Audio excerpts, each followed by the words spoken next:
labeling anime and other media as philosophical is fucking stupid, and I wish we would stop doing it, or we would figure out a better way to convey the same idea, because there's just so much of a gray area and weird interpretation involved with calling something philosophical. I don't even know what the hell that means anymore. Also, there is fog today in Phoenix, Arizona.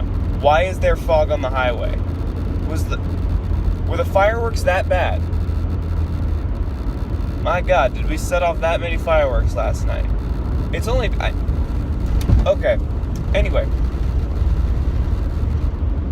This came about, and normally I wouldn't, talk about this, but I feel like it's important, because we can probably talk about more later in the video.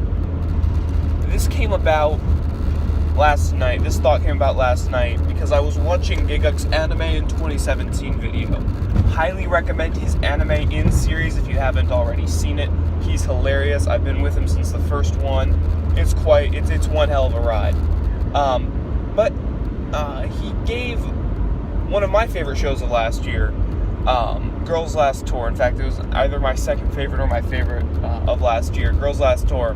He gave it a 15-second little shout-out, which was nice because it largely flew under the radar. And I want shows like it and Made in Abyss that are very unconventional and break the mold of what's typically popular to get recognition, because it's important that shows that are more artistic in nature get more recognition. But what bugged me about that little shout-out is that he described it as cute philosophy a couple of times. And I'm just not sure I'm down with that description of the show, or any show like it, or even shows that aren't like it but we still describe as philosophical. We describe Death Note as philosophical. We describe Code Geass as philosophical. Death Parade as philosophical. Now Girls Last Tour as philosophical, simply because it makes the viewer think about certain things. And I think that's a bit of a, I don't want to say a misnomer, but a misdescription, a misrepresentation of what it means to be philosophical. I guess Death Note, in a way, fits this idea better, because in my mind, a show being philosophical, or a piece of media being philosophical, means that there are two sides being presented, or more than one side being presented in a way that's not clearly favoring the other side.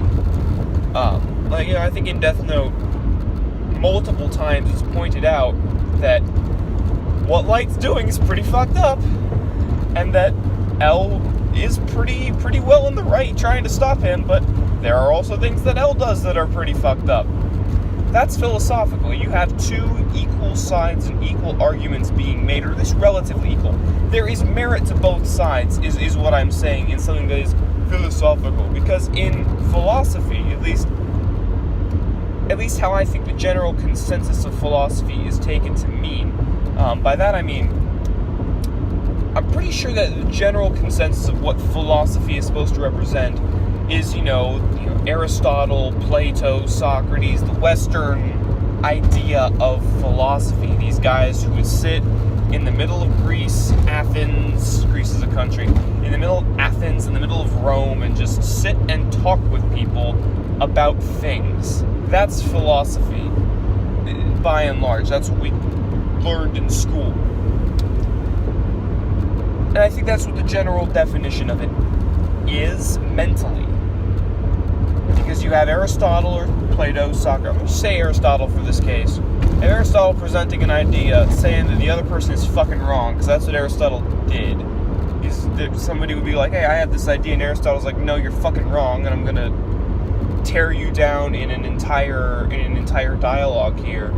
But, two sides are still being presented on relatively equal footing, despite the fact that Aristotle thinks he's all that in a slice of cheese.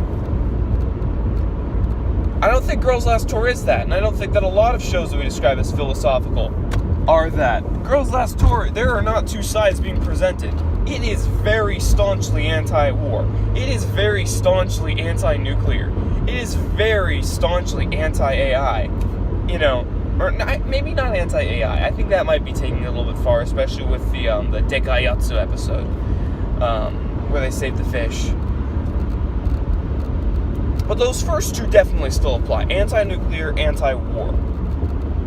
Which, you'd think would be a universally held stance, that you wouldn't want to go to war and you wouldn't want to use nuclear weapons, but it's not. Which is why Girls Last Tour exists. It's a lot more explicit in what it's trying to say. There is no second side being presented on equal footing. There is a second side being presented, that being the side of the humans whose advances in war technology have completely decimated the Earth, and basically left it uninhabitable, except if you're two cute girls with a tank, a motorbike tank. So, where's the argument there? Where's the dialogue there? I don't see that being philosophical. I see Girls Last Tour as having a very, very direct message. But the thing that makes Girls Last Tour unique, and why I think it's kind of, it's just foolhardy to describe it as cute philosophy and be done with it, even in a joke video, is the fact that it presents these strong ideas that are very important to acknowledge in such a digestible way. You come for the cute girls. You come for you and, what's her name? Chi-chan. You come for you and Chi-chan. That's why you're watching the show, because the two girls are cute. You are interested in what they're doing because they are cute, they are well written, they are incredibly well voice acted, and the show looks nice. That's why you're here. Now, whenever you stay for the fact that it's presenting ideas that go beyond its art style, that go beyond its characters. Because you wouldn't expect those sort of things from, those sort of ideas from a show that looks like the way Girls Last Tour does, at least on the outside. When you start pulling back and looking at the entire aesthetic of the world, then yes, you'd expect the show to kind of look like that, or be the way it is. Can I adjust my camera one more time? Yeah. So,